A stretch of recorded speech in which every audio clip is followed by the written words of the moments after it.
Shalom saudara-saudari, sahabat-sahabatku yang dikasihi oleh Tuhan Yesus Kristus. Selamat malam, salam sejahtera buat kita semua. Sebelum kita merenungkan firman Tuhan pada malam ini, yang saya ambil dari pedoman pendalaman Alkitab, Sekolah Sabat Dewasa, Triwulan 3, tahun 2020. Menjalin persahabatan untuk Allah, sukacita berbagi dalam misinya. Dan judul pada malam ini, Minggu 19 Juli 2020, Konflik Kosmos. Sebelum kita merenungkan firman Tuhan, mari kita berdoa. Bapa kami yang di surga, dikuduskanlah nama-Mu. Pada malam ini kami sangat membutuhkan Roh Kudus-Mu ketika kami mau mendengarkan audio renungan malam atau firman-Mu. Mampukan kami untuk dapat mempraktekkan dan mengaplikasikan di dalam kehidupan kami. Berfirmanlah Tuhan, karena kami telah siap untuk mendengarkannya. Di dalam nama Yesus kami berdoa. Amin. Saudara-saudaraku, sahabat-sahabatku yang dikasihi oleh Yesus Kristus. Konflik kosmos. Ketika saudara membaca di dalam Wahyu 12 ayat 7 sampai 9, Efesus 6 ayat 12 dan 2 Korintus 10 ayat 4. Dan kita bandingkan ayat-ayat ini. Bagaimanakah perikop-perikop ini mempengaruhi pemahaman kita tentang doa syafaat?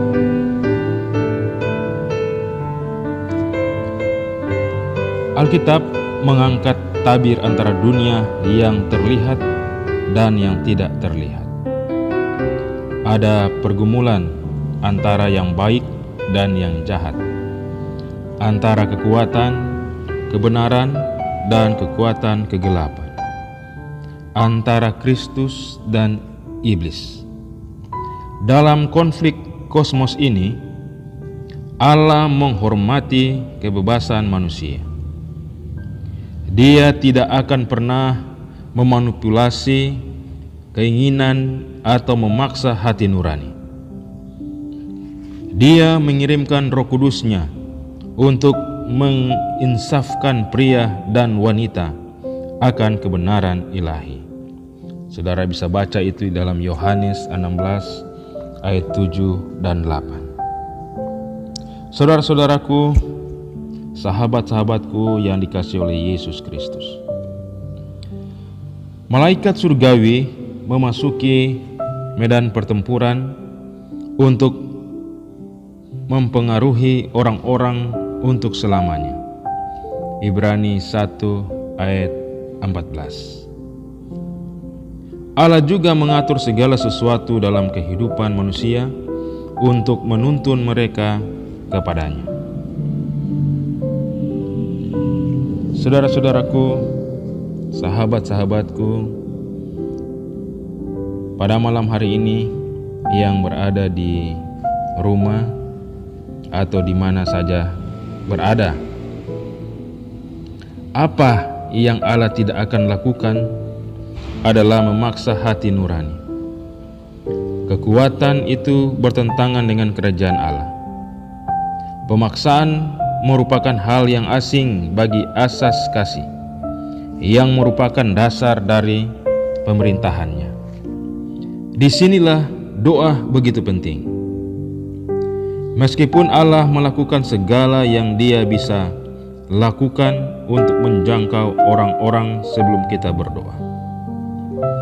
Doa-doa kita melepaskan kuasa Tuhan yang dahsyat. Dia menghormati kebebasan memilih kita dalam berdoa untuk orang lain, dan dia dapat berbuat lebih banyak dalam pemahaman kontroversi antara yang baik dan yang jahat ketika kita berdoa daripada jika kita tidak melakukannya. Sahabat-sahabatku, saudara dan saudari yang dikasihi oleh Yesus Kristus, pertimbangkan pernyataan ini dengan hati-hati.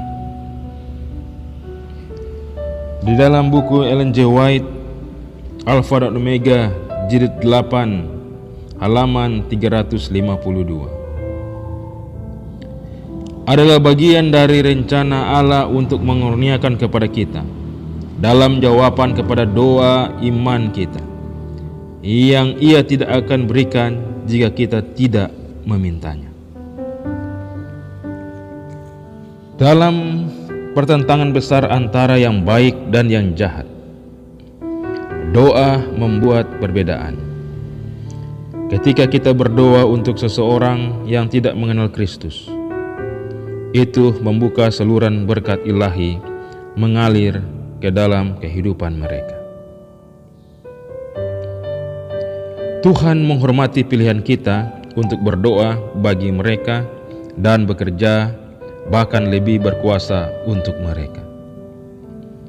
Dalam berurusan dengan masalah doa syafaat, kita hendaknya dengan rendah hati mengakui bahwa kita tidak memahami sepenuhnya pekerjaan Allah. Tetapi ini hendaknya tidak menjauhkan kita dari memasuki berkat-berkat doa yang dilayangkan bagi diri kita sendiri dan bagi orang lain. Saudaraku, sahabatku, ini yang perlu kita renungkan. Ini yang perlu kita aplikasikan di dalam kehidupan kita setiap hari. Pertanyaan aplikasi buat kita pada malam hari ini. Menurut Anda, mengapa Allah bekerja lebih dahsyat ketika kita berdoa daripada ketika kita mengabaikan doa? Bahkan jika kita tidak sepenuhnya memahami bagaimana semua ini bekerja, mengapa nasihat Alkitab untuk berdoa bagi orang lain mendorong kita untuk melakukan hal itu? Kiranya Tuhan akan menolong kita dan memampukan kita untuk menghadapi konflik kosmos ini dengan menjadi saksi-saksi bagi Kristus. Mari kita berdoa. Bapa kami yang di surga, kami bersyukur atas perlindungan Tuhan dari pagi hingga malam ini. Kami bersyukur dan berterima kasih untuk firman Tuhan yang baru kami dengarkan, yang mengajak kami untuk menjalin persahabatan untuk Allah, sukacita berbagi dalam misinya, dan dengan pertolongan kuasa Roh Kudus-Mu, kami dapat dimampukan untuk menghadapi konflik kosmos ketika kami mau bersaksi bagi Kristus. Terima kasih Tuhan untuk kasih karunia-Mu yang akan Tuhan anugerahkan bagi kami.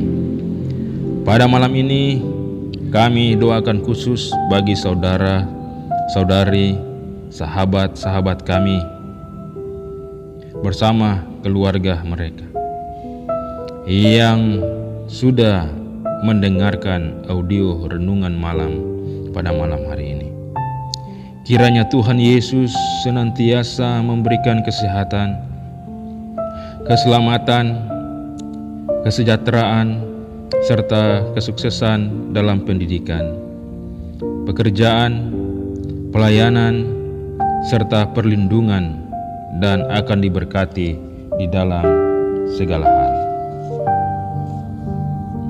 Dan ketika kami beristirahat malam ini, jaga dan lindungi kami.